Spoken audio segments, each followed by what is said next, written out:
et bienvenue sur Tout savoir sur le droit. Nous allons aujourd'hui étudier la compétence du tribunal de commerce à travers l'arrêt rendu le 11 janvier 2017. Nous accueillons donc aujourd'hui Youssef, dont le pourvoi a été rejeté. Commençons d'abord par qualifier les parties. L'affaire oppose donc deux parties, la Cure Gourmande, une société par action simplifiée. Rappelons d'ailleurs que pour une société par action simplifiée, le dirigeant social est un président qui peut nommer un directeur général. De fait, le directeur général d'une SAS est un mandataire social. Accueillons dès à présent Youssef, le demandeur au pourvoi. Il s'était pourvu en cassation, jugeant que le lieu de juridiction saisi n'était pas compétent. Bonjour. Bienvenue sur le plateau de Tout savoir sur le droit. Merci. Est-ce que vous pouvez vous présenter à nos téléspectateurs ?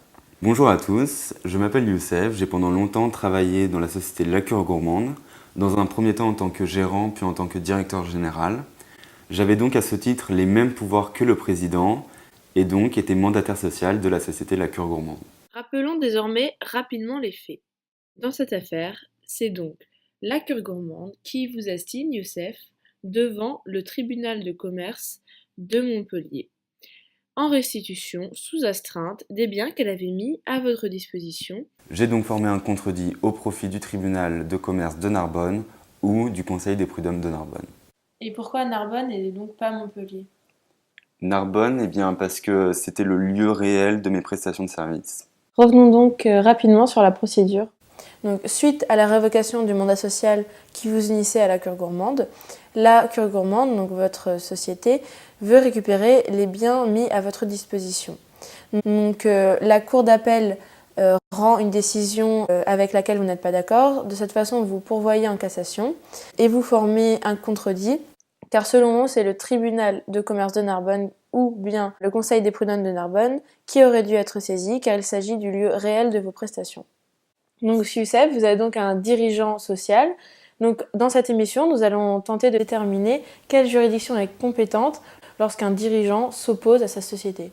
Donc, le premier argument sur lequel je me suis fondé est l'objet du litige. En effet, je considère que la Cour d'appel a méconnu l'objet du litige en se penchant sur la question de l'existence ou l'absence d'un contrat de travail. Cependant, ni la Cure Gourmande ni moi-même n'avions demandé de répondre à cette question. La Cour d'appel aurait donc violé les articles 4 et 5 du Code de procédure civile, selon lesquels l'objet du litige est déterminé par les prétentions respectives des parties, mais aussi que la Cour d'appel ne doit se pencher que sur ce qui lui est demandé et seulement sur ce qui lui est demandé. Pour fonder mon deuxième argument, je me suis appuyé sur l'article 46 du Code de procédure civile qui dispose que le demandeur peut choisir, outre la juridiction du lieu où demeure le défendeur en matière contractuelle, la juridiction du lieu de livraison effective de la chose ou du lieu de l'exécution de la prestation de service. Le troisième argument s'inscrit dans la continuité du second. En effet, j'étais chargé de l'exploitation de 3 établissements dont Narbonne, et il était prévu, à la prochaine Assemblée générale, de me confier uniquement l'exploitation de ce site. En déclarant Montpellier comme juridiction territorialement compétente, la Cour d'appel n'a pas pris en considération ma volonté de juger l'affaire sur le lieu réel de mes prestations de service, à savoir Narbonne. Elle a donc violé l'article 455 du Code de procédure civile, qui dispose que le jugement doit exposer succinctement les prétentions respectives des parties et leurs moyens. La Cour de cassation a rejeté votre pourvoi sur 2 motifs.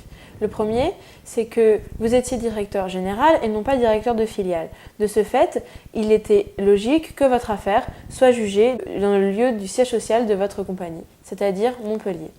Deuxièmement, comme nous l'avons expliqué tout à l'heure, vous étiez donc mandataire social et non pas salarié, même si vous avez eu la qualité de gérant. De ce fait, le conseil des prud'hommes n'avait pas la compétence matérielle pour statuer sur cette affaire. Donc, ce qu'il faut retenir de cet arrêt, c'est que c'est le tribunal de commerce qui a la compétence matérielle et non pas le conseil des prud'hommes. Et c'est spécifiquement le tribunal de commerce de Montpellier, car c'est la ville dans laquelle est localisé le siège social de la Cure Gourmande, et donc non pas Narbonne.